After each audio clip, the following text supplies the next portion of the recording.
the time, your gateway to the world. A-F-R!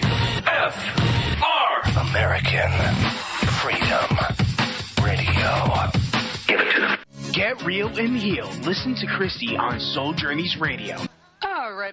Good evening, everyone, and happy Wednesday. It is September 11, 2013. Hope you all had a beautiful day, because we sure have an awesome show in store for you tonight. Thanks so much for joining us here, Soul Journeys Radio on AmericanFreedomRadio.com.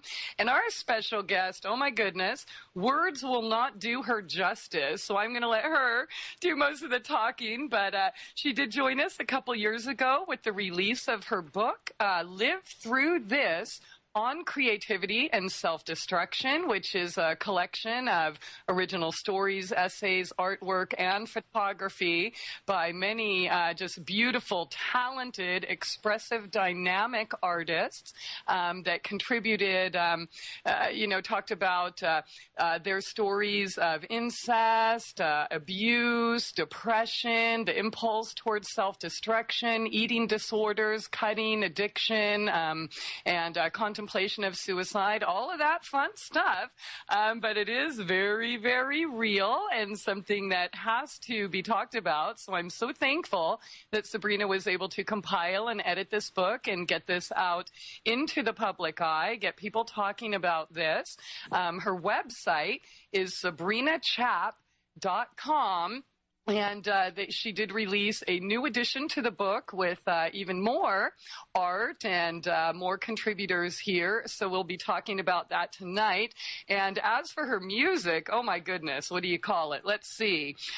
Burlesque slash ragtime slash classical slash Dixie slash folk slash jazz, little New Orleans flair, everything in there, all in one. Just absolutely beautiful, entertaining, comedic, a little bit political, and just absolutely. I mean, if you don't get up and dance when you listen to her tunes, there's probably something wrong with you. So, anyways, if you would like to talk to her tonight, have any questions or comments, please feel free to give us a call at 218-339-8525. That's 218-339-8525. And if you'd like to join us on the text chat, that's over at souljourneysradio.com. It is so good to have you here tonight, Sabrina. How are you doing? I'm doing great. Thanks so much for the wonderful intro. That was lovely.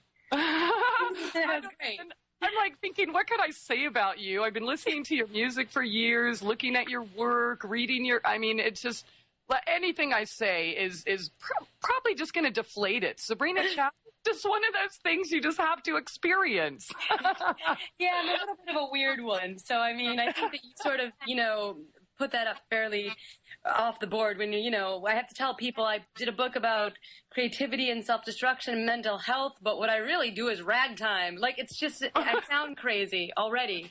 So, as a classical musician, mm-hmm. Can't forget that. Yeah, classical and burlesque and all of those things. So I'm the whole crazy package with a big shiny bow. Classical, cabaret, and cutting. Woohoo! Yes. Yeah, exactly. Exactly. Oh, goodness. Well, again, her website is SabrinaChap.com, and she does tour all over the place, so hopefully you can check her out soon. I just actually saw recently that you tour in, Minnesota. I did do a tour last year in Minnesota. I had a great time over there. I did some gigs on actually a river boat, with Nadine Dubois, who's fantastic. And then I also toured in Rochester. So I did that. I've been on the West Coast, the East Coast. I tour in the UK pretty much once a year. I'm going to Cleveland next week and Detroit in October. So I tour a lot, actually. More than part. Yeah.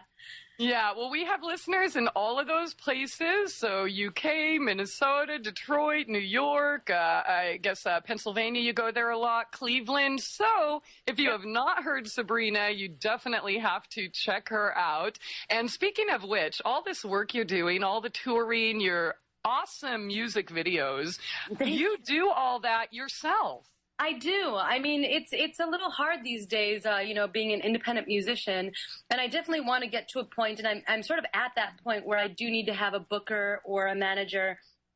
Because I end up saying no to a lot of stuff just because I can't get back to them in time. But the good thing about that is that being my own manager, I'm able to do all the crazy things I want to do. I don't think many people would think it's very smart or intelligent to mix a tour of speaking on creativity and mental health with doing burlesque shows. But I don't have anyone to say no to me, so luckily I'm able to make that happen. Yeah. It is probably kind of a unique niche, but it's getting out there. I mean, this fear, I think we were actually having a discussion about this in a group I'm in on Facebook, and let me find some of the comments I shared with you just right before the show, Sabrina. But, I mean, just totally resonated. And I know that a lot of these topics you discuss in the book, and maybe even some of it you discuss in your music, we're kind of like taboo and, oh, don't talk about that. I mean, we know it's there and it's all around us, but hush, hush, hush, Right. So I brought up the topic of suicidal tendencies, and I'll just get it out there. I said, I often fear I'll never get over my need to destroy myself. And maybe never even be able to conquer my suicidal tendencies.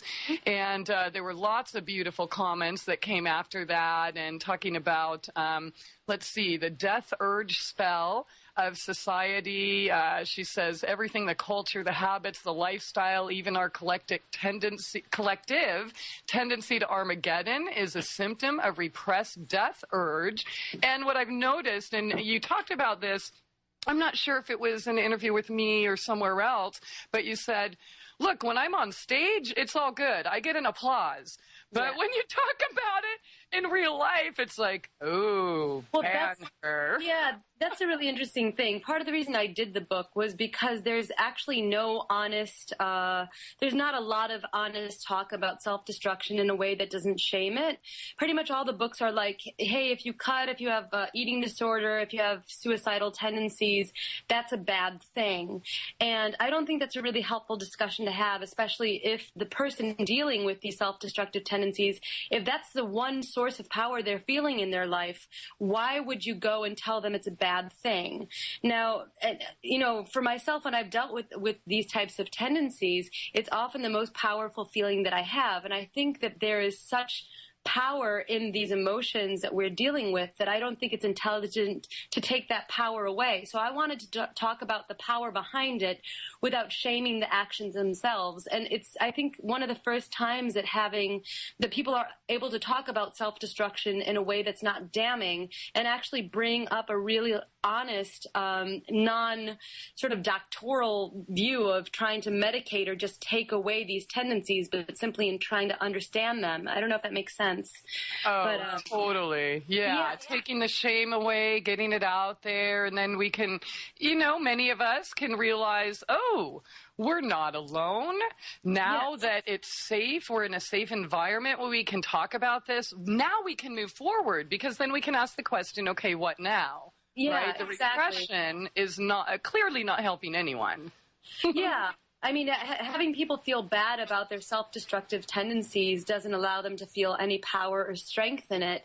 And a lot of these tendencies comes from places that we feel shame already. Like, if you feel powerless in the world, where are you going to take it out on? You're going to take it out on yourself. So the problem at that point didn't even begin with you. It was an outsider problem. So the fact that we're having to feel shame for things that were not our problem to begin with is a way of self-silencing and keeping issues that make a lot of women feel powerless, or men feel like they need to have power, sort of a cyclical problem, if that makes sense. Yeah, definitely. Now, most, if not all, of the artists in your book, I think they're all women, right? Yeah. I came to this initially being like, I want to have it be specifically talking about women who deal with self-destructive tendencies. In that, I'm very close with the whole sort of feminist scene. So I turned to, my sort of feminist cohorts at the beginning, and one of the greatest writers in that scene is Kate Bornstein, who's actually, was born male, transitioned to female, and I was really excited to get Kate's discussion and essay on how how actually she needed to become self-destructive to become a woman, and sort of how dealing with, dealing with pain has been a way that she sort of understands herself. I'm not explaining it well. The essay's called Art is Prayer, and it's all comes from the fact that when she was growing up with these desires to become a woman, she basically illustrated what these desires sort of meant to her, and the more that she was able to draw them, the more that she was able to realize them. So there is actually some simple talk about gender as well, as opposed to simply women. And one of the authors, also from the original edition, transitioned once the second edition came in, and now goes by he. So I sort of had to ask him, do you want me to address this in the new edition? And he said, no, it's fine. And so I didn't. But I mean, there are two things with the second edition which I wish I had addressed. And one of them is talking about how there's just simple talk about gender in this. But also another one is the fact that this is an exclusively American collection. There's not a lot of talk about self-destructive tendencies in other countries, and at one point I considered expanding it to that, but I thought that you can't all of a sudden bring one British artist in there without talking about what self-destruction means in India, and that would be a totally different book. So but yeah, it's mostly women, and there's trans authors as well, but it's all sort of talking about where these impulses come from and how you deal with them as an artist. Ah, beautiful. And it sounds like you may already have, whether consciously or not, have the next book already kind of worked out, huh? Well, it's weird. I never thought of myself as being someone that would put a book together, because I am a musician. That's my main deal. But I believe so much in this idea, and I really wanted to know if there were other people out there that had dealt with these self-destructive emotions, that had not let it define them. The only people that I knew that had dealt with self-destructive emotions up to the point before the book were people that had been doomed to them, like Sarah Kane, like Kurt Cobain, like, Sylvia Plath. So all the people that were open about this were ones that were doomed to it. So I was very interested to understand what it meant to people that weren't doomed by it, but were able to still be functioning, artists. Okay. All right. I'm just getting a message here. We're kind of running short on time because we are going to be playing some of your music here tonight, and we're kind of segueing into, I believe the first song we have up is We Are the Parade. So if you can give us maybe like a 40-second description, and then we will play that before we go to break here. Well, this song I wrote in response to Proposition 8, once gay marriage was denied in California. I thought it was a really ridiculous thing. And I was trying to think about how to write a protest song that was unifying and not a protest song that was against. And I think that probably the strongest call to arms that the queer community has is their joy. And I think that there's such strength in standing together in joy as opposed to standing against something. So this was a song that was sort of using joy as a form of protest in fighting for queer equality. Wonderful. Okay, and you did this video all by yourself, but I'm not sure we're going to have time to talk about that before the break. So whenever Adam is ready, let's roll it, and we'll come back and talk about that. Great. We Are the Parade as soon as Adam is ready. Woohoo!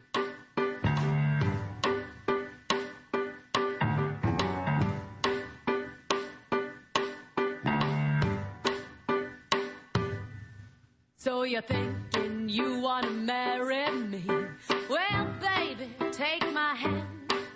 It's a long walk up to equality. And so let's strike the band up. You know they think we don't have the right. And I love the fuck and the fight. We'll go marching together up and down the broken avenues, never minding the weather. I love just to be with you.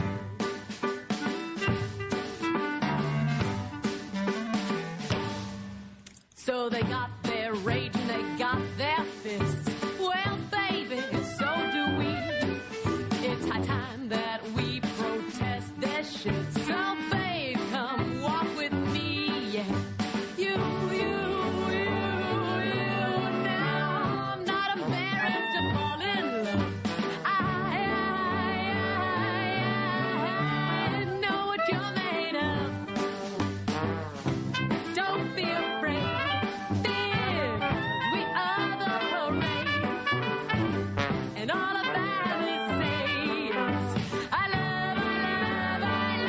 just to be with you.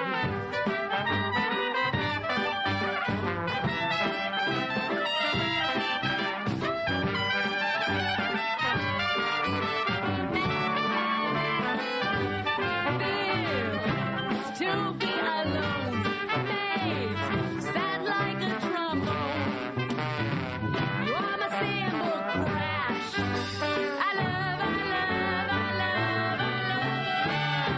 baby, be born. Oh yes, come blow my horn. You are my battle cry. I love, we'll go marching together.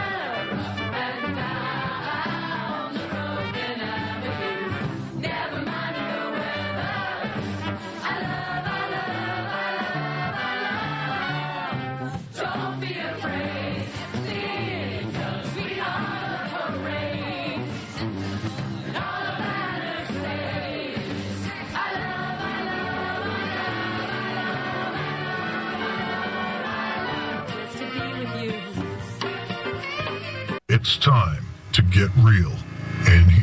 MyTrueEssence.net would like to tell you about Modifiland brown seaweed extract. It's composed of an elementally rich seaweed called laminaria. It takes 40 pounds of laminaria to make just 1 pound of Modifiland. There's nothing else like Modifiland. It is the richest in alginate, fucoidin, organic iodine, and lamarian. Alginates are the most effective organic element in nature that enable the body to rid itself of heavy metals, radioactive elements, and toxins. Fucoidin is an extremely effective anti-cancer substance found abundantly in brown seaweed. Organic iodine is the greatest protection for the thyroid offered by nature. Laminarin aids in the prevention and treatment of cardiovascular disease. Go to www.mytrueessence.net and click the Modifiland banner to get started on your path to rich health today. Also check out the Healing Shop for proven essential oils, medicinal teas, and even health coaching. It's time to get real and heal. Go to www.mytrueessence.net. Get real and heal. Listen to Christie on Soul Journeys Radio. No rules. No rules. No taboo topics. No taboo topics. No fear of doom. No fear of doom. We are American Freedom Radio. American Freedom Radio. Our special guest tonight, Sabrina Chap. We are discussing creativity, trauma, sexuality, self-destruction. She is the editor and compiled Live Through This on creativity and self-destruction, which is a compilation of very diverse contributors, novelists, poets, cartoonists, dancers, playwrights, photographers, burlesque performers, etc., talking about their path of survival and how they made it through some of these dark tendencies that we all have within us, okay? So if you're sitting back pointing fingers saying, oh, well, that's just them, they're crazy, I don't ever feel that, well, you're lying to yourself, okay? And denial never heals. So we are going to bring this out into the open, and I thank you so very much, Sabrina, for bringing these topics to light in Live Through This. You can find out more about it at her website, SabrinaChap.com. And so her new CD, We Are the Parade, and we just listened to the title track. And you said you wrote that song as a response to Proposition 8. Yeah. I don't know. I hate even calling it gay marriage. It's just marriage is marriage. Yeah. I don't know. My book, and like anyone who cares about what somebody else is doing in their bedroom is probably seriously missing out on their own life experience, huh? Yeah, well, you know, it's weird. It's sort of difficult to try and understand where sort of queer hate or racism or misogyny comes from, and it's very easy to point and say like, well, their life must suck or they must be wrong. I think it's just a lack of understanding, and for most people, it's a fear of trying to be okay with things that are different. But the very basic thing is that, you know, love is love. So I think that everyone sort of deserves the right to love each other and have have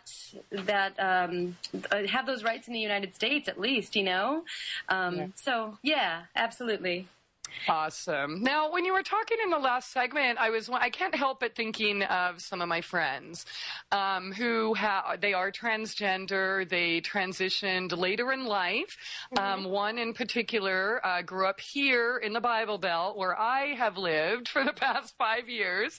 And I mean, gosh, I'm not even transgender or anything like that, and it's hard just being a single woman or a single mother. I couldn't imagine the type of, I mean, for example, one of my friends just visited, and we went up to Springfield to just kind of walk around and people watch, and all the church wars are going on the streets, like right where the town square where people go to like bars or go to dinner or go to whatever, and we're walking through all these signs like, God hates fags, or if you marry a divorced woman, you're committing adultery, you're going to hell, the party ends in hell. And it's just like, oh my gosh. But my friend, who is now a she, feels much better than she ever has her entire life, and her creativity has been able to flow freely, whereas the first 50 years of her life as a he, it was just very stifled, and I'm sure he felt,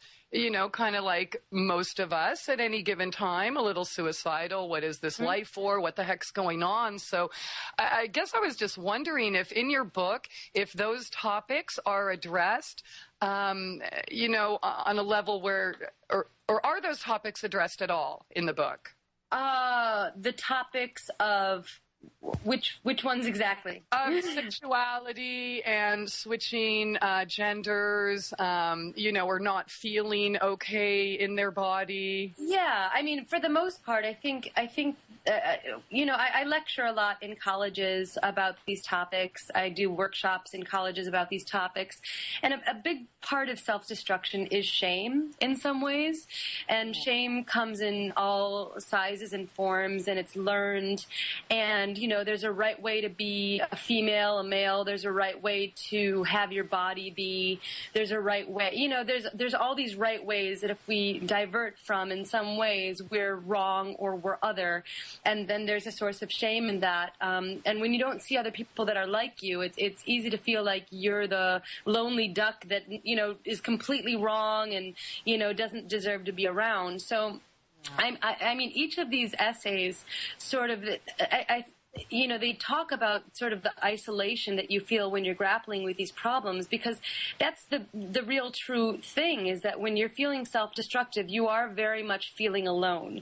You never feel like you're a part of something. You often feel other in some ways, and not having a group of people to turn to say, it's all right, you're going to get through this, makes it very easy to feel like it's inevitably going to lead to your doom, which is part of the reason I wanted to do the book, was to show that there's other people like there who've gone through this and survived it. But, you know, in terms of gender, in terms of sexuality, in terms of feeling that you're not a thin enough woman, that you're not, you know, a strong enough type of person, those feelings have resonated through all of the essays in some way of trying to fit in and be a certain type of person. Bell Hooks actually talks a lot about how she cried out emotionally when she was younger, and being in a large family, a large black family, crying out was seen as a sign of weakness in the black community, and that her family used to taunt her and call her little Miss White Girl, by saying, you know, only, you know, your tears are a sign of insanity because strong black females do not cry. You know, and it was only in the way that she, via reading, that she read books like Jane Eyre and Wuthering Heights, and she realized that children are often the unjust target for adult rage. And in those books and in those stories, she realized that these kids were the unjust target for adult rage, and maybe she was being the scapegoat for a bigger rage. And that allowed her to accept her crying, not as tears of madness or tears of, you know, insanity, but tears of a bigger bigger symptom that she didn't understand. And that way she was able to, sort of relax a little bit into it and realize what are the bigger problems that we're facing that's making me cry out. Because even though I'm strong and black and female, we're taught not to cry. So for her, even just crying as a black woman was seen as other, was seen as weakness. So for every single artist and every single person that exists, there's a taught way that we're supposed to be in our respective cultures. And oftentimes when you're, slightly away from that in any way, it makes you feel like it's your fault and you are doing something wrong. And I really wanted to have these artists talk about those feelings and bring a togetherness to their isolating feelings. I think that's so beautiful, because when it's hidden and people don't realize that there's a real person behind it, it's easy to just dismiss. Oh, well, that's just a weirdo artist, or, whatever people say, right? Yeah. But you kind of brought these stories to life to where, everyone can relate. Okay, so maybe you're not transgender, or maybe you're not a poet, or maybe you're not as talented a musician as Sabrina is, but, we're all unique individuals, and there's something within us that knows, whatever this is that I'm being programmed for, right. We feel it in our soul. And so each and every one of us is crying out at some point in time. For sure. I don't think there are not a lot of people in this world that are born and know immediately exactly what they're meant to do and who they're meant to be, and in the fullness of their true selves. Oftentimes we're taught by other people what we're supposed to be, and we're not given chance to really explore our own emotions until for some people it's too late. So pretty much anyone that is on the journey of true self-discovery is going to come up against some road bumps. And basically, in order to be a good artist, it is pretty much looking at yourself and trying to understand your place in the world. So even though you might not be an artist, sort of trying to understand your place in the world and coming up against road bumps, that's a very usual thing. And so I've been lucky that I've gotten so many letters from people saying that this book helped them overcome some of these problems. And probably one of the most touching emails I got was from someone who said that they were friends with someone who killed themselves, 4 months earlier, and this made them understand a little bit what she was going through. Because the fact is, there are some people that have more tendencies towards emotional high and lows than others. And, and I think people that don't experience that are really at a loss and are very scared to even begin to understand what we go through. So this book, for some people, it just allows them sort of a glimpse into that door of what it means to have these emotional highs and lows. What does that mean? Because I know that not everyone experiences this, and that took me a long time to realize. So sort of having a talking ground to say, like, hey, you know what? Your normal is very different than mine. I think that sometimes helps people be a good support network for you. Because Bonfire Madigan talks in her essay about how she has like sort of a mental health survival guide for herself that she passes out to friends to say, when I'm going through something hard, this is how I need you to treat me, because a lot of people, their realities are different and they don't understand just how difficult this is, if that makes sense. Totally makes sense, but I'm looking at the clock again. We're getting the buzz and time to play your songs. So you know what? We'll just talk about it afterwards so we don't miss the break this time. Go ahead, Adam. Thanks so much.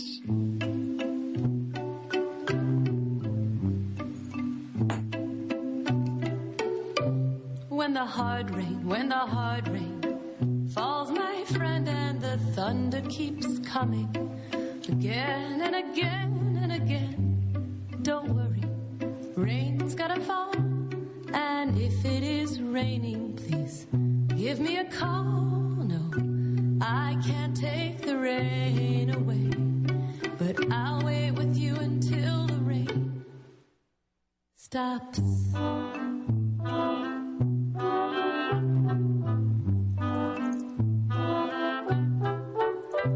When the night falls so fast you think you'll never see the light again after all.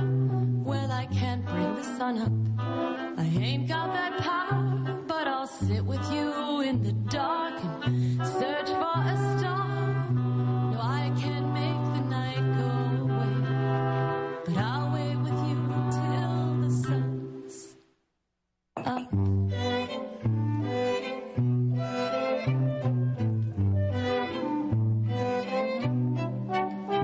When the wind blows so hard and it cuts like a knife, and you're cold and your face feels like ice, well, I can't stop the cold wind. I ain't very strong, but I'll curse it right next to you. Yeah, curse it along. No, I can't stop the cold wind from blowing, but I'll hold your hand and we'll keep warm.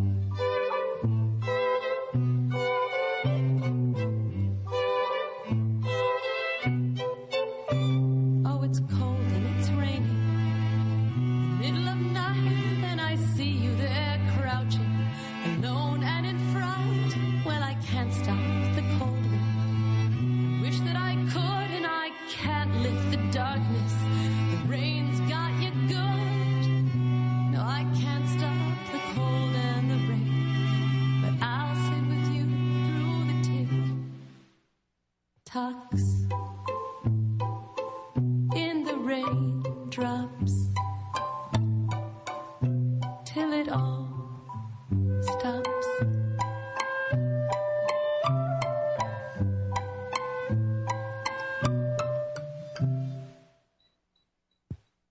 Wow. Oh my gosh. I don't think you've ever written a song that doesn't give me God bumps or chills all over, or something that I can relate to. That is absolutely fantastic, Sabrina. Thank you. I'm so glad. Yeah, I mean, that song actually comes directly out of what, we were talking about with the book. For me, it was a pretty astounding moment to realize that not everyone is self-destructive, and not, really with, sort of dangerously self-destructive.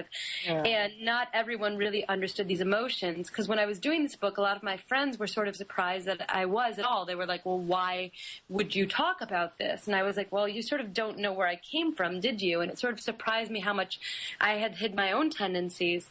And it made me realize that, there's some people that just don't understand what you're going through. And when you're going through those things, they don't know how to help. So I wrote that song, Till It All Stops, to sort of tell them how you can help when someone is going through something difficult.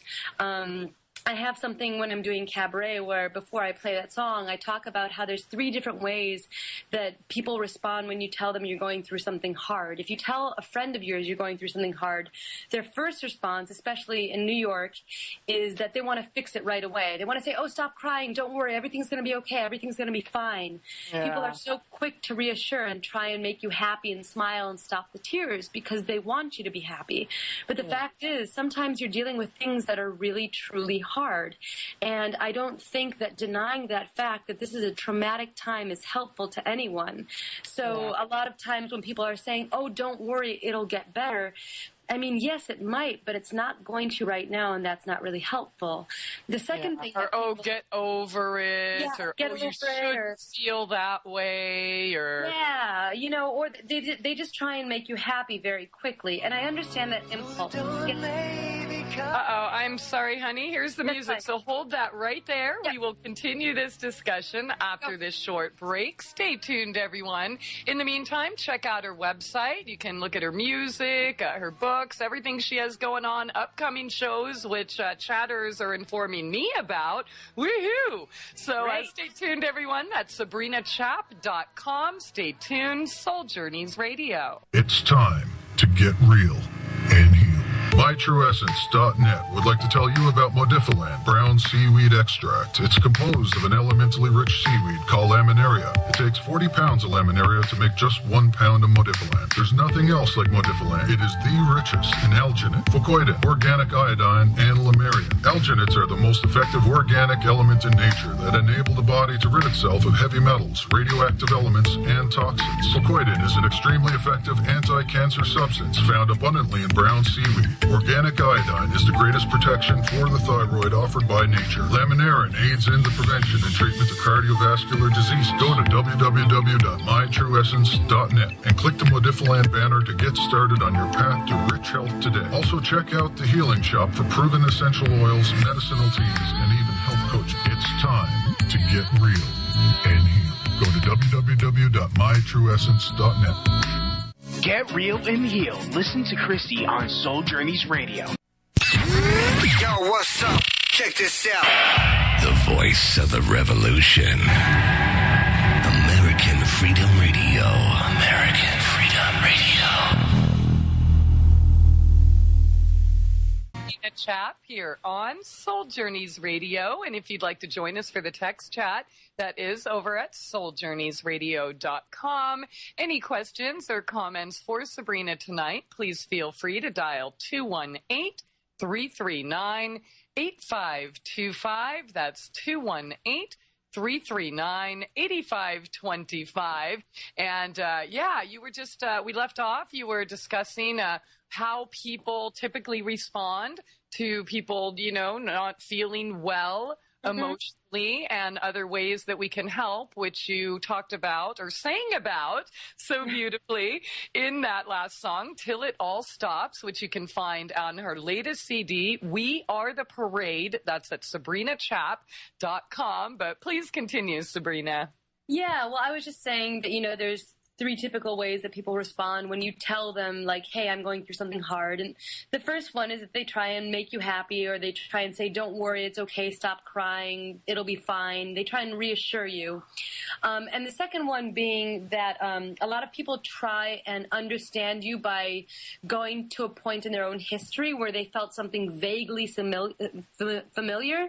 So they'll say, oh, I know what you're talking about, because when I was in 2nd grade, blah, blah, blah, blah, blah. And then they end up talking about themselves and sort of re-traumatizing themselves in a way to make an effort to connect with you.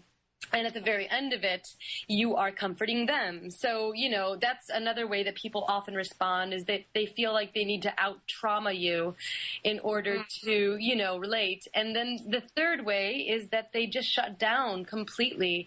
And they're just like, oh, okay, well, dude, that's hard. So I'll talk to you later. And they just sort of like, they can't take it. And I mean, talking about gender in some ways, sometimes I talk like that's the male way to respond, which, a lot of people would have problems with. But, I know a lot of my male friends, it's been a way that they've responded. I'm just not being able to sort of take it and sort of pretending it's not happening. And then the next thing you know, you're cut out of their life because you're not happy enough to be in it. So I wrote Till It All Stops, which is on We Are the Parade. So to sort of tell people, like, basically, if I'm going through something hard, the only thing that you need to do if you're going to be a friend is just be there, is just actually witness it with me. I think a lot of people are very excited to witness each other's triumphs. I went to a wedding recently and I was so happy to be there to witness my friends' love and joy. But not too many of us are strong enough to witness the sorrowful times. And I think that's as important as a friend and, as a witness to each other's lives, to just sort of be there and say, this is really hard, but I'm right here next to you until it gets better. And that's it, is just being like, this fucking sucks. And you know what? And just sort of saying to them, I'm seeing what you're going through and I'm going to be here until it's done. And that sometimes is more helpful than anyone trying to fix it. So that's what that song was about.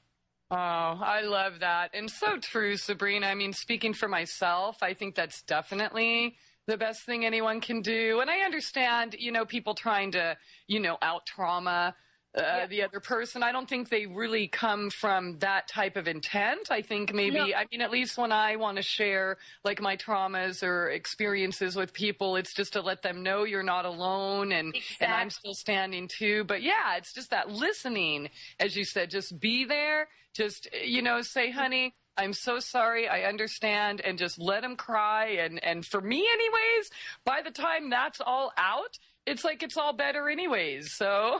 Yeah, exactly. It is just the listening and the receiving. And again, I do understand how people try and sort of relate to others by saying, I know what you're going through because when I was younger, something like that. And that can be helpful, but there's a lot of times that your sort of situation has nothing to do with the other person's situation. So sort of making those equality lines can sometimes actually be offensive in some ways. Yes. Not saying that that's not an important thing to sort of open up to them and be like, listen, I've dealt with something similar.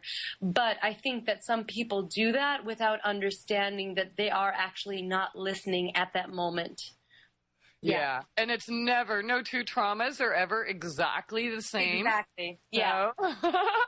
Oh, that's beautifully said. I appreciate that. So live through this. On Creativity and Self-Destruction is the name of the book, and you recently released its second edition. So tell us about how this differs from the first. Sure, I will. And before I do, I'm talking about friends and stuff. I told you that the video for We Are the Parade, you said I did by myself, which for the most part I did, except for my two friends, Dia Felix and Anna Hovasanian, also worked on it. So, I'm bringing my friends into helping me, and thank God they do, because I really appreciate their help.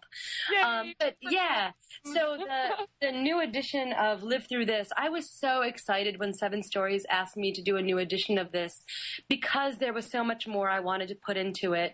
And I'm very, very excited and lucky that I got a foreword by Amanda Palmer, who she's a great musician. She's previously from the Dresden Dolls, and she's one of my favorite songwriters and just sort of presences. And she wrote an incredible introduction for the book. And then I was able to get Margaret Cho, which was very important to me because I wanted to get a comedian. Even for the first edition, there was an essay I worked with for a long time with a comedian about, her problems, which ended up not being in the book. So to get another comedian, but not only that, but Margaret Cho, who is such a force to talk about her issues, was very important. And then I was just over the moon to get the street artist Swoon, who a lot of people don't exactly know, but the best way to say it is she's sort of like the female Banksy, which I'm sure she would disagree with if we had to go with it, but a lot of people know who Banksy is. He's a street artist, and she's an incredible street artist that sort of does transformative work, and is one of my literally out of everyone in the book, probably she was the one I was most excited to just sort of sit across from and talk to. And she touched on a very important subject, which was the fact that she came from a family where there was a lot of problem with mental health and mental illness. And she grew up fearsome that she would, sort of inherit those problems, and sort of dealing with how do you deal with self-destruction when you're surrounded by people? How do you respond to self-destruction? How do you respond to mental health? And she wrote a beautiful essay on that. And not only those 3 additions to the book, but I was able to go to the original contributors and ask them some very pointed questions, because all of their essays inspired people. But I wanted to simply ask them, what do you do when you feel self-destructive? What do you do when you feel like you can't create anymore? What inspires you? And just ask them very pointed questions so readers could get further inspiration from their answers. So, yeah, the second edition came out, and I'm super thrilled about it, and I'm so lucky to have all of the authors in it. Yay. So do you find that they use their art as an outlet for these, I guess we'll call them dark times, transformative times? I think, it's a hard thing, because basically the book sort of borders between art therapy and art. And, everyone that here is an artist, they make their living, or, it's a big part of their life. So they're always going to do that.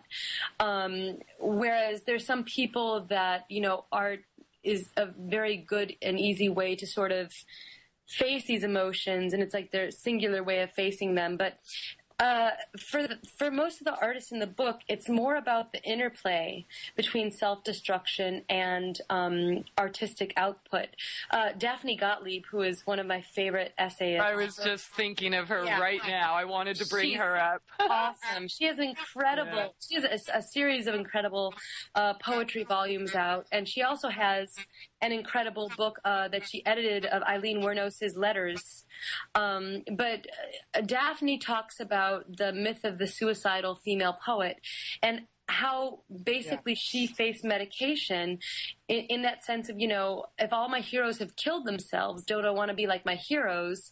And, sort of knowing that her sort of emotional highs and lows have made it hard to write.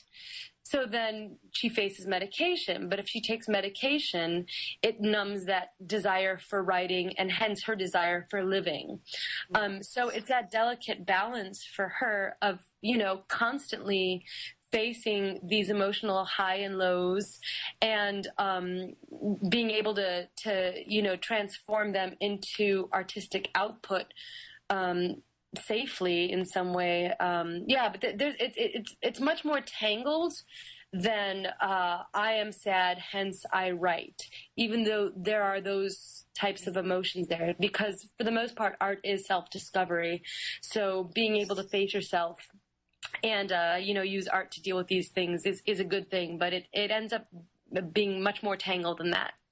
Yeah, definitely. I was looking at some of her work last night, and Daphne, she's freaking... It's time to get real and heal.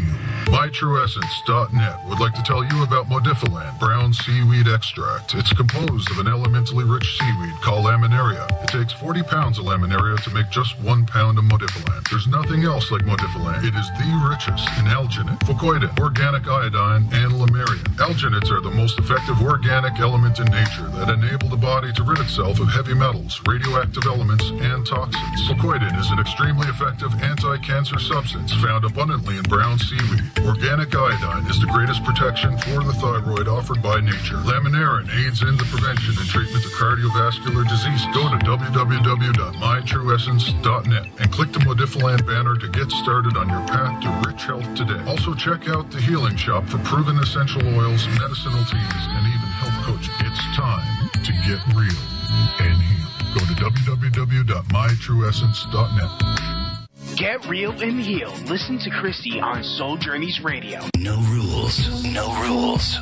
No taboo topics. No taboo topics. No fear of doom. No fear of doom. We are American Freedom Radio. American Freedom Radio.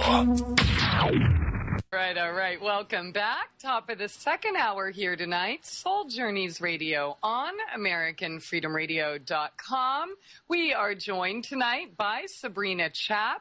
She is the author or editor of Live Through This on creativity and self-destruction. She is also an amazingly talented musician, starting off with classical piano to folk music to jazz, Dixie, vaudeville, I guess ragtime. Ragtime probably came in after the classical, and then doing burlesque shows, touring all over. You can go to her website at SabrinaChap.com to find out where she is next. And speaking of which, one of the listeners let me know here in the chat a little bit ago that you're going to be, I think, in Cleveland.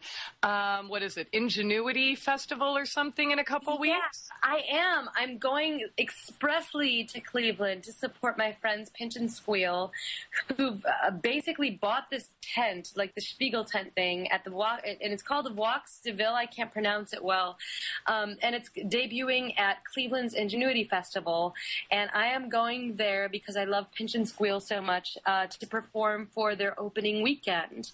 So that is going to be, I think it's September 21st, and let's see here. Oh gosh, September 20th and 21st, something like that. Okay. September 20th and 21st, I'll be in Cleveland performing at the Ingenuity Festival at Pinch and Squeal's Walks de Ville. I can't pronounce it well, but you should follow me on Facebook because I'm much better at updating my Facebook fan page, and also Pinch and Squeal will be talking a lot about that. But I love Cleveland, so I'm excited to be over there. Mm-hmm. Woohoo! Gosh, I wish I could be there. All right, so the 20th and 21st of September in Cleveland, and while we're at it, we got one right here. Then I guess you'll be back in New York on the 25th of September? Yeah, I'm going back and forth. What am I doing there? Am I doing the Slipper Room on the 25th? That's what it says here. I'm doing the Slipper Room on the 25th, and then I'm doing a party called Fancy. Am I sounding okay? It sounds a little weird. It did sound weird for just a moment. I think it was just a glitch. You sound good now. Okay, that's good. Yeah, I can call back too if you'd like. But yeah, I'm doing the Slipper Room, which is a cabaret show, Tainted Cabaret. Ulla Uberbusen. I'm performing with her at the Slipper Room. I'm doing something with Shane on the 26th in New York. Tomorrow I'm doing Pussy Faggot, Earl Dax's thing. I'm going to Theater Bazaar and doing a great, for Detroit. I'll be there in October, the 18th through the 21st, doing Theater Bazaar and also doing a gig on Northern Lights Lounge on Monday, October 21st. And that's going to be an incredible show. Luscious Limone, Moxie Rhodes, Sweet Lily B, and put together by Shane Bang. It's going to be probably my favorite burlesque show of all time. And I'm doing some college dates. I love to speak in colleges, so if people want to book me to speak on mental health, creativity, and self-destruction, they can contact me via my Facebook fan page or just on my website. I'm doing some stuff at probably Bard College and also a college in Connecticut. I forget the name of it. But yeah, I'm sort of all over the place, and then I go to the UK in November. Excellent. Okay. Woohoo. All right. So if you missed all of that, check the schedule, check her website, SABRINACHAP.com, and find out where she is. And don't forget to like her on Facebook. Just go to Facebook.com, and her page is Sabrina-Chap. And there's also a Facebook page for the book, Live Through This. So you can find that on Facebook. Yes, Facebook. Crackbook. All right. Now, let me see. What song do we have coming up next in the queue here? You know, I'm not sure because I think When I Grow Up I'm Gonna Dance, but I think that Adam liked One Night Stand Serenade. Oh, When I Grow Up, that's next, I guess. Oh, I like the One Night Stand Serenade too. Maybe we should play that. I don't know if we can, but if not, we can do When I Grow Up I'm Gonna Dance. Both of them are very burlesque. I perform a lot in burlesque shows. Do you want to do One Night Stand Serenade? Yeah, why not? Let's do it. Let's do that one next. This is very, very burlesque, and it's very super sexual and fun. Okay, so One Night Stand Serenade we'll have coming up in probably, I guess, about 7 minutes to make sure that we have time before we go to break. Sure. And, since, burlesque, woohoo, I'm glad you brought that up because I did kind of want to talk about sexuality. That's another topic that is suppressed or repressed in our society. And how I'd like to know how you got into burlesque and how, if at all, it has helped you become more free with your sexuality and how that relates to your creativity.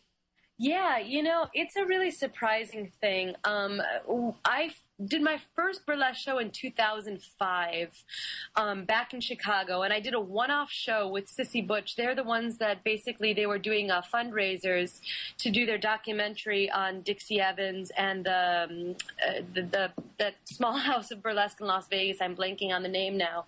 I did that show just because I had a song that I thought might fit with that. It was the first song that I wrote on piano, and it ended up being in the ragtime sort of experience, which looking back now is not so surprising because a lot of ragtime came from where classical musicians like myself were sort of meeting up with more jazz type thing, and it sort of has that classical dexterity to it. So I wrote this song. I thought I'd do it in a burlesque show. I was very nervous about it. I did it. It was great, and then I didn't do it again for about 5 years. And when my first album, Oompa, came out, I had a track there called Never Been a Bad Girl. And I just kept on thinking that some burlesque girls should dance to it. I knew the burlesque craze was coming on big and strong. And I just kept on thinking this would be a perfect song for someone to strip to. So I went to a burlesque show. I gave it to one or two burlesque artists, and, you know, in an awkward way said, I think that you should take your clothes off to my music. And didn't really hear back. And then I needed to tour, and I thought, you know what, let me just try and perform the songs myself in the burlesque shows. And as soon as I landed on a burlesque stage, it was like I'd sort of found my home in some way. I don't quite know what the difference of putting a bustier on while being on stage was for me. But literally, you know, when I walk on the streets, I was describing to a friend of mine the other day that my main sort of fashion choice is stage manager. Like, I always look like the stage manager, dressed all in black, like totally trying to not be seen. And that's mostly because I get really angry when I get catcalled. So I've really learned to downplay my femininity on the streets because I cannot handle how angry it makes me when I feel that I can possibly be a victim at any moment. Now, the stage is a very safe place, so it became this place for me to basically be as raunchy, as femmy, as sexy, as sort of perverted as I wanted to be in my own safe space where no one could screw with me. And it's been a very liberating and interesting thing because I found sort of parts of me come out that I never really even could name before. So I've been really excited to sort of explore what that stage brings and what this burgeoning scene of burlesque, which I sort of consider the most feminist scene going on right now, it's one of them at least, because it's all of these women discovering their most intense strengths on stage and deciding for themselves what that is and knowing that it's a safe place to explore that. So I've had a great time performing in burlesque. Wonderful. Has it kind of helped you explode with your creativity? You know, the interesting thing is that it has changed my songwriting quite a bit. I never really realized I was writing so much from a character's point of view. And writing in the burlesque and cabaret field is a very specific type of writing, and it tends to be very character-based. So it's allowed me to explore that a bit more. And it just, you know, you can do anything on a burlesque stage right now, and and the audiences are so supportive that it's sort of nice to have such a sort of fertile playing ground to bring whatever notion you have to the stage. So I've done some things on burlesque stages that I never thought I'd do before, including rapping as all our Republican candidate nominees. Like, I've done things that who knew that I'd be rapping as Newt Gingrich? But, you know, it called for it, so I had to do it. So it's the one thing I've never done, right? Yes, exactly. And the song, exactly. That song I never thought I would perform. I never thought there'd be an audience for. It's been a really great alternative safe space to explore the more deep-rooted fears and sexual obsessions of our culture, which don't have enough of a stage time, I think. Yeah, I agree. And I can totally see how our creativity relates to sexuality, and the repression seem to go hand in hand, at least for me. I'm not like an expert or anything. I'm just speaking my own personal experience. So I can see how, you know, getting on stage in a bustier, as you say, and rapping Newt Gingrich, or, you know, singing the one thing I have never done, which is absolutely freaking fantastic, by the way. Yeah. I need to post that video here in the chat. But that awesome. video and that one had Never Been a Bad Girl. They're on YouTube. Please share them widely. But yeah, that One Thing I've Never Done is a really insane song. Yes. And I mean, it was even hard for me to write. But I think, I don't know if you saw the movie The Aristocrats. I did not. Yeah, The Aristocrats is this one movie that came out a few years ago, and it's all stand-up comics doing the same version of their joke, and the joke is The Aristocrats. And the long form of the joke, basically, each comedian decides how they can be as far out and as disgusting, as perverted as possible. And it's just a sort of type of joke that every single comedian has. And when I sort of got the assignment to do that song, I realized that this had to be my aristocrats joke. Like, I had to go as far as I could with it. And I had a great and sort of nervously awkward time doing it, but I'm shocked at the response that I get from that song. That's excellent. All right. So it looks like we have a One Night Stand Serenade coming up here. If Adam's got it ready in the queue, you can maybe give us a 30-second or so intro on what this is all about. Yeah, no, this song is a very simple song about picking someone up in a bar. I'm not very good at flirting with people, and the way I flirt is often being like, hey, are you down? Let's go. Like, I'm very sort of direct. And I think that, especially in New York, people find that off-putting to be so direct. But this is my sort of my charming way of not playing the hipster game and just being like, I'm down, you're hot, let's do this. And yeah, that's the song. That's great. All right, let's hear it. Woohoo! So the One Night Stand Serenade. The things you make me wanna do to you are things I'd let you do to me. Just sidle up the side, give me your hand in mine, I'll even let you lead. For I'm emphatically, democratically serving. And you seem like someone that is deserving of a little doo-doo-doo-doo. Here we go, the GPS is off, but honey, you are heading south. Just take a trip along the highway of my hip and open up your mouth. And what you do first, I'll do in reverse, and then you'll see the things I want to do to you are things I think you're gonna want to do to me.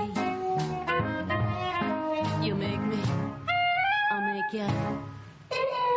Well, let our bodies conversate. You make me, I'll make you. I think they got a lot to say.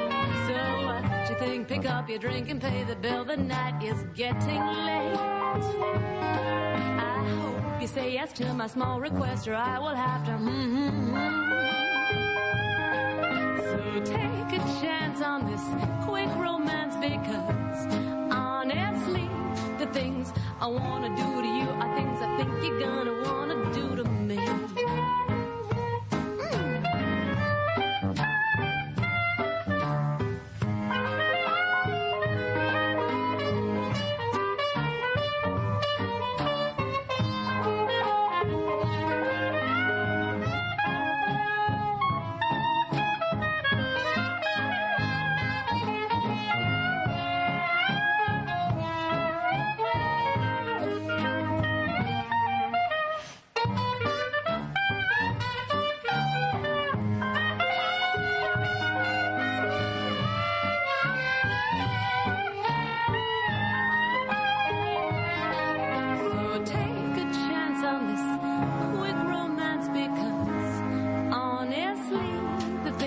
You make me want to do to you are things I let you do to me.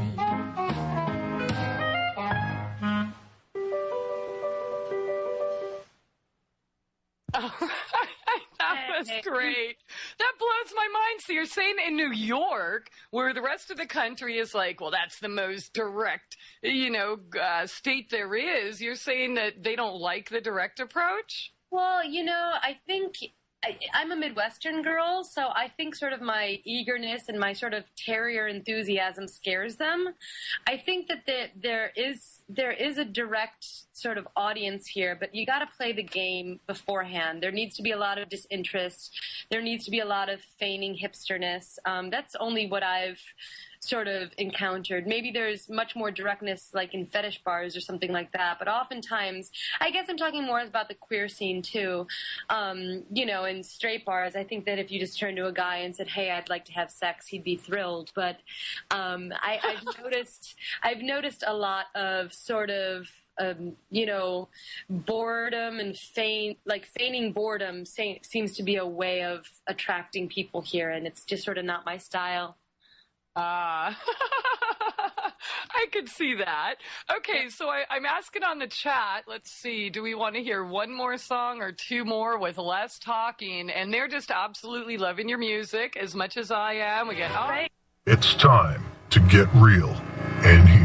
MyTrueEssence.net would like to tell you about Modifiland brown seaweed extract. It's composed of an elementally rich seaweed called laminaria. It takes 40 pounds of laminaria to make just 1 pound of Modifiland. There's nothing else like Modifiland. It is the richest in alginate, fucoidin, organic iodine, and lamarian. Alginates are the most effective organic element in nature that enable the body to rid itself of heavy metals, radioactive elements, and toxins. Fucoidin is an extremely effective anti-cancer substance found abundantly in brown seaweed. Organic iodine is the greatest protection for the thyroid offered by nature. Laminarin aids in the prevention and treatment of cardiovascular disease. Go to www.mytrueessence.net and click the Modifiland banner to get started on your path to rich health today. Also check out the Healing Shop for proven essential oils, medicinal teas, and even health coaching. It's time to get real and heal. Go to www.mytrueessence.net. Get real and heal. Listen to Christie on Soul Journeys Radio. Welcome to the world's meeting place. American. It's practically narcotics. Freedom. Oh, yes. I like very much. Radio. You're an American institution. American Freedom Radio. SoulJourneysRadio.com with our special guest, Sabrina Chap.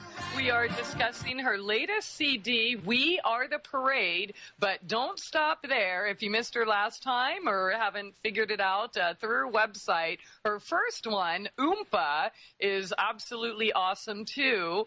We did get to play a few of the songs last time we had you on, and tonight it's just one of those things. I'm getting tons of feedback. Everyone wants to hear more of your music, and I do too, and Great. so does the producer. So, heck, we can do less talking and more playing.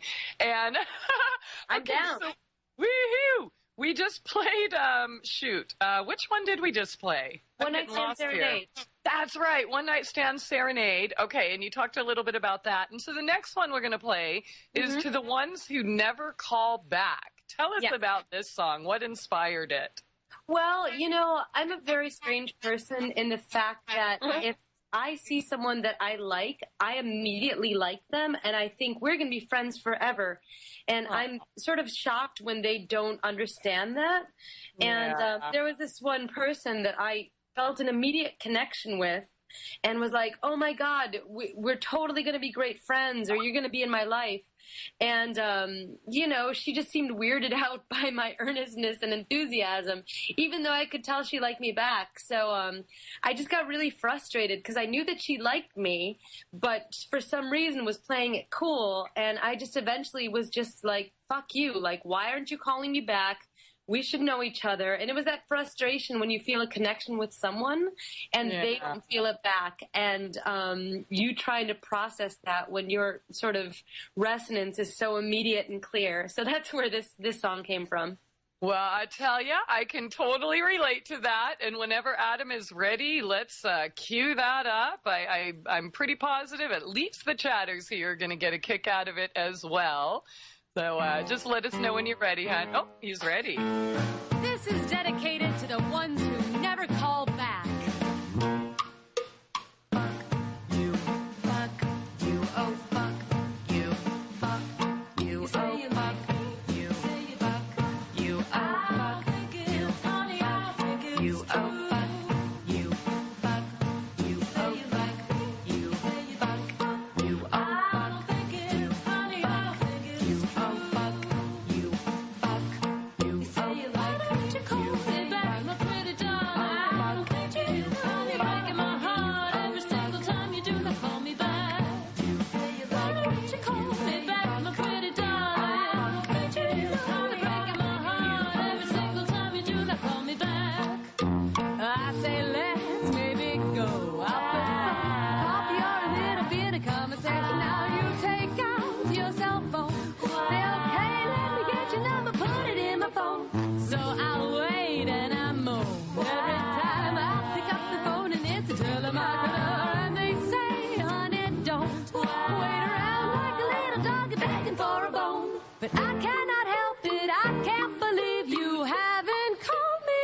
say you like me. You say you do, but I don't think it's you. Honey, I don't think it's you. Oh, fuck you, fuck you. You say you like me.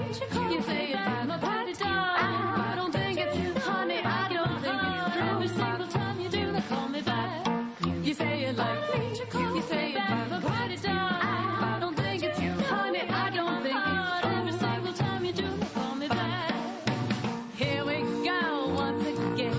We meet up at a party for some casual acquaintances. You say, "Oh, lady, when are we gonna get together for a coffee or some brunch?" So I smile and pretend that I say whatever's good for you is good for me, you know. But then you see another friend say you'll call, walk away and leave me standing at the punch. I feel like an asshole because you won't call, even though you always say you like me. You say you do, but I don't think it's you. Honey, I don't think it's true. Oh, no.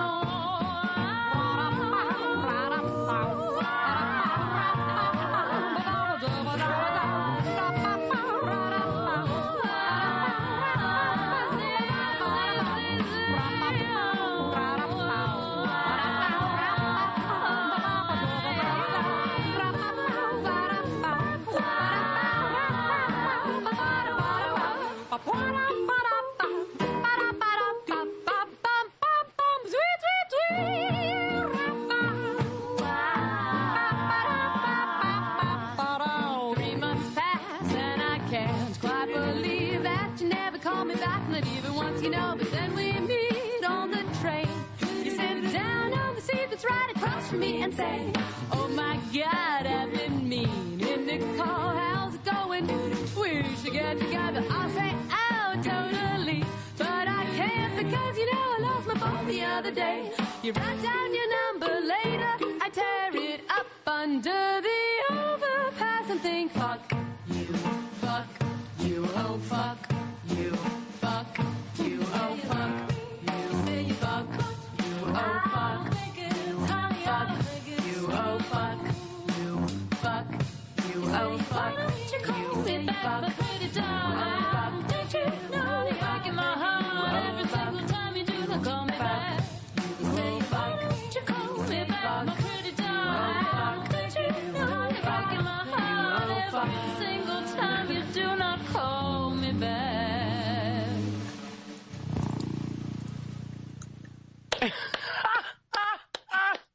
Yay!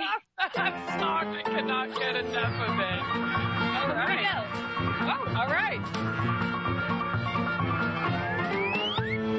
I can never do it. I can never, no.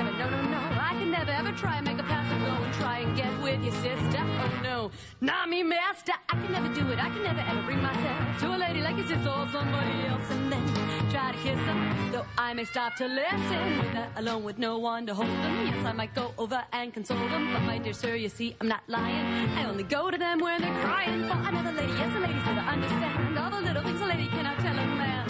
Like when he drives her crazy, she can't yell back 'cause she's a lady. Not the men are crazy because men aren't crazy. No, never heard of such a thing called bravado that make a certain mister think he owns his sister.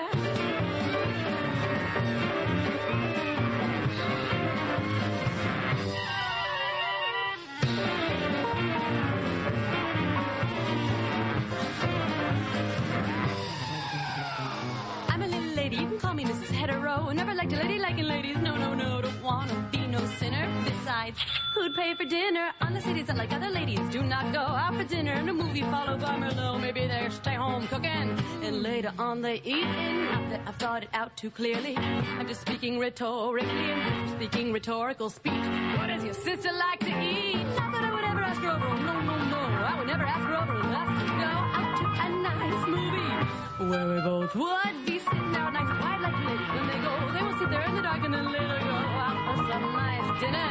Just so they don't get thinner and later to bring her to a quiet little jazzy club where the lights are low and everyone is deep in love. Someplace in the neighborhood where the Merlot is good. Then I'd walk her home, it's getting late, but I'd probably walk her home the long way. I think Chris the man to try and take advantage of her. I put him in a bandage, so you see the miss never put your sister in harm's way. Even if she had to stay at my house till day, I make sure when she's waking, I'd have the coffee percolating.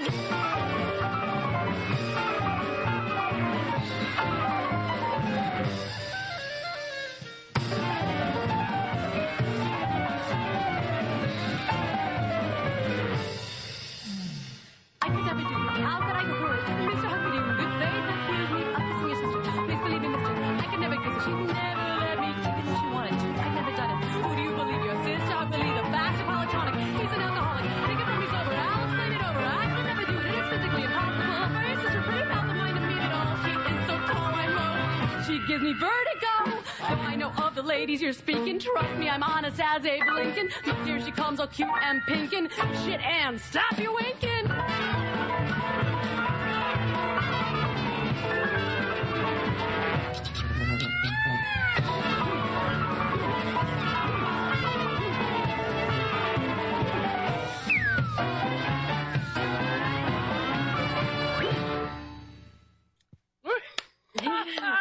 We got 2 for 1 in there. I love it.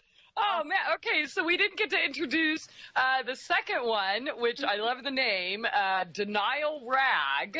Denial Rag. And then, of course, the first one was To the Ones Who Never Called Back. We kind of talked about that. So tell us about the Denial Rag. You know, the Denial Rag came around in the strangest way of all time. Basically, you would never know it. You guys just listen to it. But that one was written because I was trying to write like Chopin. Oh. There's this great song of Chopin's that starts out with this incredible double octave. And I thought, I'm going to write just like him. I'm going to write really emotional ballads that make people cry. I'm going to be super emo. And I started writing the song, and what came out was the Denial Rag. And I was like, what the hell's wrong with me? This is completely, like, nothing could be less Frederick Chopin. But that's what came out. And I just sort of, I guess, you know, my inner emo is a little tap dancing monkey, I guess. Like, it's a little ridiculous. So I just sort of started writing that song and followed the words. And sometimes that happens, that I just begin writing the words and I sort of discover the story along with the listener. And that's sort of how that song came about. That's awesome. I love it. Perfect name. And just, they're so very uplifting. All of your music, this CD, the previous CD, all the videos I've been able to see of your burlesque and, you know, cabaret shows and such. So thank you for doing that. And I want to, let's see, we've got a few more minutes left. There was one topic I wanted to bring up. I guess this is kind of getting back to the book, living through this, so to speak. Last time we talked, you brought up such, I thought, one of the most brilliant pieces of wisdom ever. And this was in regards to, you know, setting goals or trying new things, things that, you know, a lot of us might think, oh, well, I can't do that. And I think your example had to do with rollerblading.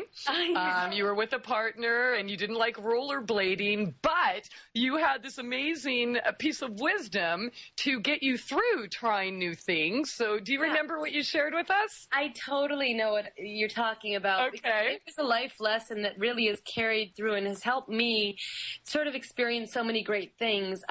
You know, the story is that I was with someone who was, it sounds dumb to say that she was an incredible rollerblader, but she really was. She was a great physical athlete. Was training at one point sort of alongside people to be in the Olympics in terms of soccer and stuff. And she was just anything physical she was great at. And so we thought we'd rollerblade.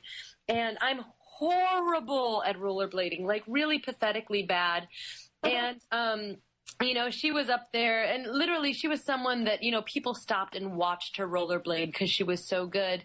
And I just sort of looked at it. I was afraid to get up and to start. And I realized that that fear of starting would be with me unless I made my goal to be failure, because I knew that I could reach failing at rollerblading. I was very confident at that. So instead of having my goal be, I'm going to be a great rollerblader who doesn't fall, I made it my goal to be, I'm going to be someone who falls 10 times. Once I fall 10 times, I will have reached my goal. And that gave me the confidence to get up and start rollerblading and fall. And I fell once and I was like, fantastic, I'm closer to my goal. And then I stood up again and I rollerbladed and I fell again. I'm like, great, I'm doing fantastic. I've already fallen twice. But the magical thing was that I only fell 2 times and I was able to enjoy myself. And I didn't reach my goal of falling 10 times, but I then rollerbladed the entire afternoon. And it allowed me to have confidence confidence in doing something I was scared of. And I've noticed this with people. People are often afraid to fail. They're afraid, like, I'll never do it. I'll never be a great actress in New York. I had a friend that was afraid to audition for acting roles at one point, and I told her, make your goal be not getting 10 auditions. And if you don't get 10 auditions, you've reached your goal. And there's something really lovely about meeting self-made goals. And if for some reason you don't reach your goal and you get cast, well, that's fantastic too. Sort of doing this little trick of the mind allows me to do things that I think I'd be scared of, because we're taught to be scared of failure. But what is failure but falling down and picking yourself back up again? It's time to get real and heal. MyTrueEssence.net would like to tell you about Modifiland brown seaweed extract. It's composed of an elementally rich seaweed called laminaria. It takes 40 pounds of laminaria to make just 1 pound of Modifiland. There's nothing else like Modifiland. It is the richest in alginate, fucoidin, organic iodine, and lamarian. Alginates are the most effective organic element in nature that enable the body to rid itself of heavy metals, radioactive elements, and toxins. Fucoidin is an extremely effective anti-cancer substance found abundantly in brown seaweed. Organic iodine is the greatest protection for the thyroid offered by nature. Laminarin aids in the prevention and treatment of cardiovascular disease. Go to www.mytrueessence.net and click the Modifiland banner to get started on your path to rich health today. Also check out the Healing Shop for proven essential oils, medicinal teas, and even health coaching. It's time to get real and heal. Go to www.mytrueessence.net. Get real and heal. Listen to Christie on Soul Journeys Radio. News and information you can trust. This is American Freedom Radio. Freedom, American Freedom Radio. American Freedom Radio. Soul Journeys Radio. Thanks so much for joining us. And my, oh my, how time flies when you're having fun. This is the last segment, but I'm so glad we got to share some of her beautiful music with you. And again, to listen to her CDs, to purchase her CDs, books, stay up to date with all the projects she has going on, go to her website at SABRINACHAP'S.com.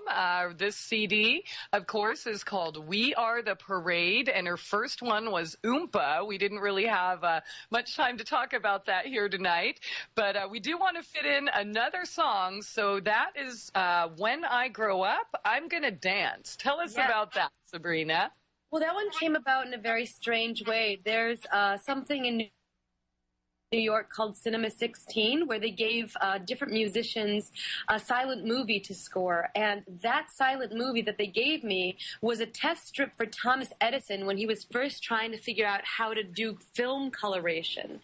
I actually took the inspiring film strip that they gave me and I put it with the song that it inspired, When I Grow Up, I'm Gonna Dance. It's on YouTube, and it's of this turn-of-the-century dancer called Annabelle Whitford Moore, and she's just waving around her skirts, and it is beautiful.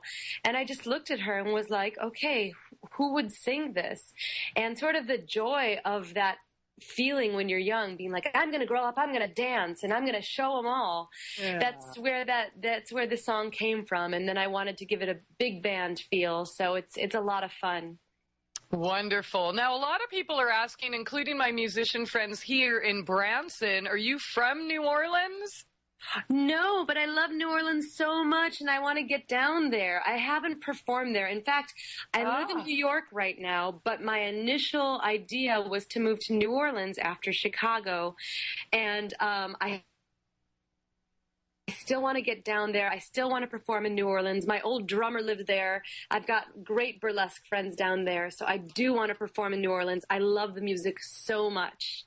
Mm-hmm. Awesome. Well, the good news is, speaking of burlesque, here in Branson and Springfield, things have changed a little bit, whereas the first time we spoke, like, something like that would never be heard of, and now little, bars and lounges are popping up all over the place, and it's getting a little bit more or less, it's getting a lot less picked on, I guess, than it used to be. So hopefully we'll get to see you down here one of these days on one of your Midwest tours. I would love Yeah, that would be awesome. You know what?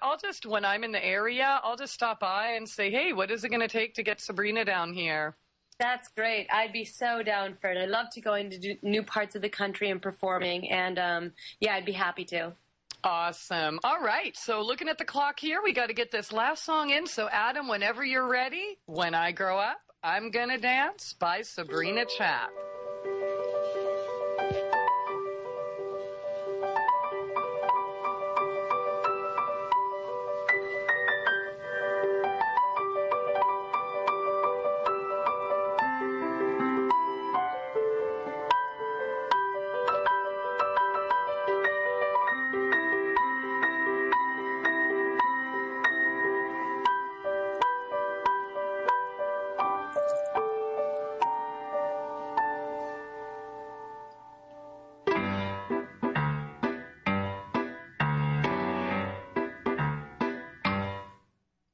When I grow up, I'm gonna dance. When I grow up, I'm gonna dance. Gonna lift my skirt, give it a whirl, 'cause Daddy, I'm that type of girl, yeah. When I grow up, I'm gonna dance. Oh, when I grow up, I'm gonna fly. Ah, when I grow up, I'm gonna fly. Gonna lift my skirt and rouge my knees. Daddy, do just what I please. Oh, when I grow up, I'm gonna fly. Ah, Daddy, I know that you don't approve. There's something inside me singing, rap-bam-a-loo-bop, rap-bam-boo. Oh, when I grow up, I'm gonna dance. Ah, when I grow up, I'm gonna dance. Gonna lift my skirt, give it a whirl, 'cause Daddy, I'm that type of girl, yeah. When I grow up, I'm gonna dance. Woo!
Daddy, I know that you don't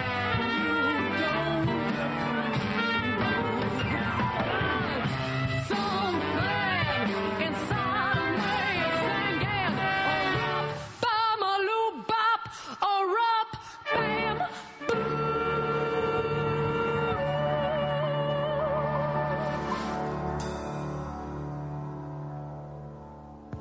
Wow. Oh, my gosh. Yay! Absolutely beautiful. Seriously, I just feel it in my bones, in the core of my soul. And you have a lot going on there. As we mentioned earlier, you're the singer, you're the songwriter, you play the keys, you jump in and do all the other sound effects and organize the orchestras. How do you put something together? Then you'll see. Song was specifically, and it's still sort of a little bit going on, but this song and this entire album was really about joy for me. I really wanted to understand what joy sounded like, and to me, joy sounded like a big band. I wanted to have, everything be outside and sparkly and really just joyous. So I wrote a lot of the music for it and was lucky enough to get some fantastic musicians to bring their sounds to the album. And yeah, it came together like that. The next album will probably be much darker and more doomsday type things. But for me, I really wanted this album just to be joyous, and I'm so happy that it turned out the way it did. Yeah, well, you and every musician you had to help you with this CD, thank you all. You did an absolutely fantastic job. And, you know, I really love music like that myself, especially when you get the brass in there and, you know, lots of notes. I guess I always think back at that scene in Amadeus where I forget whatever his name was. He's like, too many notes. And I'm just like, what? I like lots of notes, and it's not too many. It's not too busy. It's just perfect. Like you hit every beat with something unique, and I don't know. Wow. Yeah, it's a lot of fun. And I mean, I'm so happy about that. I'm happy about that album. I'm happy about Oompa. I'm happy about having more time to discover how to write new stuff. So I'm having a great time. Yeah, Oompa was freaking awesome, too. So if you did not hear it, but I did post in the text chat earlier the video, Never Been a Bad Girl. Definitely check it out. Of course, you can check it out on her website. Again, Sabrina Chap. And I think you have some other, you mentioned there's other ways to get your CD and get your music. So tell us about that and the time remaining. Sure. Well, Facebook is the best way to contact me. So please I have a fan page, and I'm really up to date on where I'm performing there. I sometimes lag on the website. But you can go to CD Baby, you can go to iTunes and get any of my albums. You can go to Bandcamp. I try to make it as accessible as possible, but you can definitely get it online. And if you want to buy a solid copy, you've got to come to a show. Or if you want to email me, maybe we can figure something out. But yeah, the music's available, and I would love for people to hear it. So if you do like what you're hearing, make sure you share away. And, you know, I've got YouTube videos and stuff like this, but I definitely want to spread the word for the music so I can sing to different people. Excellent. All right. Well, I'm looking forward to seeing your calendar fill up, and hopefully, as you requested in the beginning of the show, let's just mention that again. Sabrina is freaking busy. She's doing all of this herself, all her own bookings, her videos, and yes, with the help of a few friends here and there.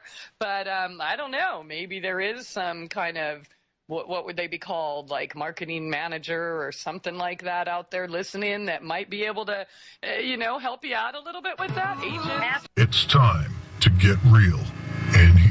MyTrueEssence.net would like to tell you about Modifiland brown seaweed extract. It's composed of an elementally rich seaweed called laminaria. It takes 40 pounds of laminaria to make just 1 pound of Modifiland. There's nothing else like Modifiland. It is the richest in alginate, fucoidin, organic iodine, and lamarian. Alginates are the most effective organic element in nature that enable the body to rid itself of heavy metals, radioactive elements, and toxins. Fucoidin is an extremely effective anti-cancer substance found abundantly in brown seaweed. Organic iodine is the greatest protection for the thyroid offered by nature. Laminarin aids in the prevention and treatment of cardiovascular disease. Go to www.mytrueessence.net and click the Modifiland banner to get started on your path to rich health today. Also check out the Healing Shop for proven essential oils, medicinal teas, and even health coaching. It's time to get real and heal. Go to www.mytrueessence.net. Get real and heal. Listen to Christie on Soul Journeys Radio. You're listening to the future of talk. American Freedom Radio. This is American Freedom Radio.